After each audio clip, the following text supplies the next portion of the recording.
Let us pray. God, grant me the serenity to accept the things I cannot change, the courage to change the things I can, and the wisdom to know the difference. Amen.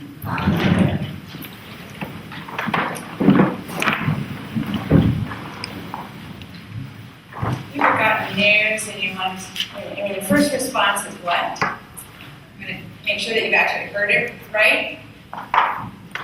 Then your next question is, why? Why? I mean, I've never gotten a bad diagnosis, but I'm guessing that if I did, cancer or some late stage disease, I would probably go, what? And then I would say, why? There's lots of times in our lives when we get the kind of news where we go, why? Why? Why is this happening? This is what's happening with Samuel right now. In our reading today, he's been chosen by God from an early age. And now he's getting some news that he does not like. People come to him and they say, hey, we're done with you. We're done with your sons. We want a whole different system of government here. And it involves rejecting him. And he's, why are you doing this? So if we can just go back a little bit in the story of Samuel. Excuse me. He's the little boy who was born to Hannah. Excuse me. Why? Thank you. So Hannah, Samuel's mother, was really wanted to have a baby, and she was not getting pregnant. She was like, why is this happening to me? And she went to the temple and prayed. And she prayed so hard and so fervently and so early in the morning that when the priest came in, he accused her of being drunk in the temple. And she said, I'm not drunk, I'm just really distraught. I want a family. And so the priest said, that's going to happen for you. You can go in peace. And so she does. And she promises that if she in fact does have a family, she will dedicate her firstborn to the service of the Lord. Samuel is born, and when Samuel is old enough, and that's old enough meaning like 7, early, he gets sent away to boarding school. And the boarding school is the temple. He's given to the temple to be raised by the priest as an acolyte. Do we have any acolytes here? Aren't you glad you don't get given to the church? But that's what happened to Samuel. So he's given to the temple, and he lives there for the rest of his days, really. And his mother comes once a year and brings him new clothes because he grows out of his old clothes, and she sews him new clothes and brings them to him once a year. And one night, he's sound asleep, and he hears his name being called. And he gets up, and he thinks that Eli, the priest, is calling him. And he goes in to Eli, and he says, here I am, what do you want? And Eli, sound asleep, wakes up and says, I did not call you, go back. The 3 times this happens, and finally Eli says, that is God calling you. You just sit up and you say, here I am, Lord, your servant is listening.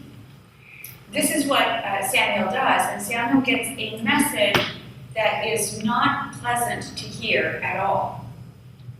Eli asks him in the morning, what did the Lord tell you? And Samuel does not want to repeat it. But finally Eli convinces him that he has to say what the Lord has told him. And what the Lord has said is that Eli's house is so corrupt, his sons are corrupt, and his household has begun skimming and cheating people, and the Lord is bringing an end to that, to the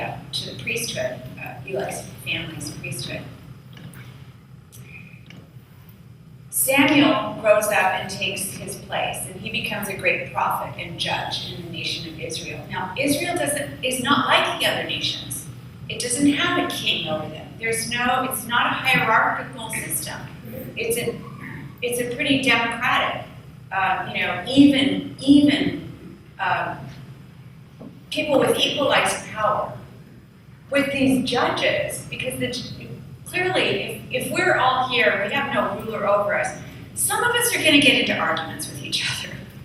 And we have to have somebody, there would have to be somebody who would judge between us, to say, okay, you get that pew, and nobody else can take that pew from you. Somebody has to sort out these arguments. So that was their system that they had in place, and Samuel was one of those people that would sort out the arguments between them. But the people are not happy with this because they look around and they see that the other nations have kings.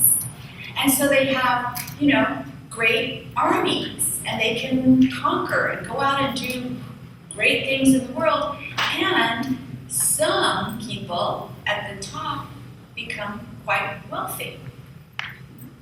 That sounds like a good system to some of them. They want that. They want to be like other nations. So there's this old adage, right? Be careful what you wish for. And Samuel is trying to say, hey, be careful about this.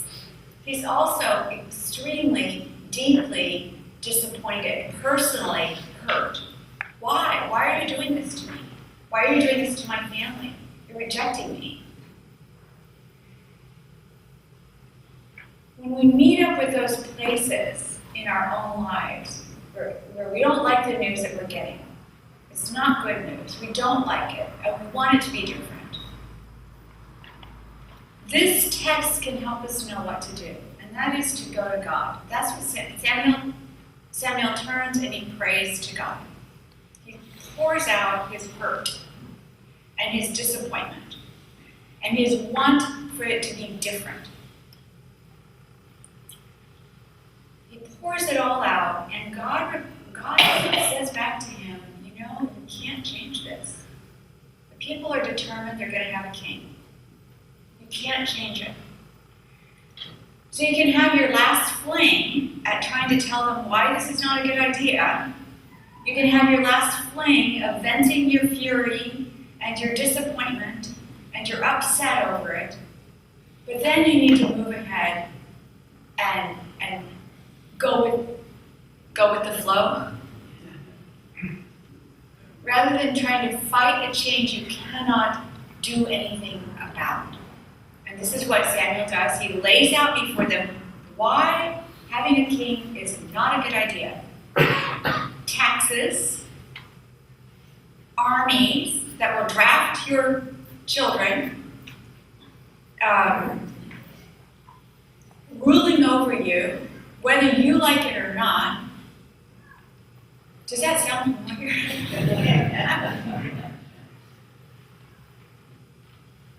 So Samuel has his last fling of venting, I don't want this, and then he goes and he does what the people ask.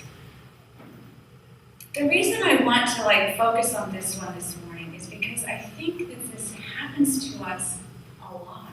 Life throws us curves that we don't want, that we would not in 100 years choose for ourselves. And then what do you do? When that's the case, what do you do? You can fight it. You can fight it. And you can, you spend some time trying that, but how many have tried to fight change that's just going to happen anyway? Anybody? Right? Where does it lead you? Nowhere. It doesn't get you anywhere. It's a massive output of energy that gets you nowhere. And so when we kind of take this and apply it to our own lives, we say, okay, let's pray to God. Pour out our hearts to God. Vent, and then get on with it. Move with it. And trust that God can pull something deeply good out of whatever it is. So the deep good that God pulls out of this whole thing is after Saul becomes David. And who gets born in David's lineage? Jesus. Yeah. Years, generations and generations down the road, we have Jesus. God can pull good out of any and every circumstance. We can just give it to God and let go. I know this is cliche, but sometimes cliches come about for a reason. Give it to God, have our feelings, and then move forward and let God handle it. Bishop Mary begins every one of her sermons with that prayer that I started out with, the Serenity Prayer. Give me the courage to change the things I can, the serenity to accept the things I can't change, and the courage to know, and the wisdom to know the difference. Wisdom to know the difference. May we each and every one of us have that. Courage to change what we can. The serenity to accept the things we can't change. And that God-given wisdom to know the difference.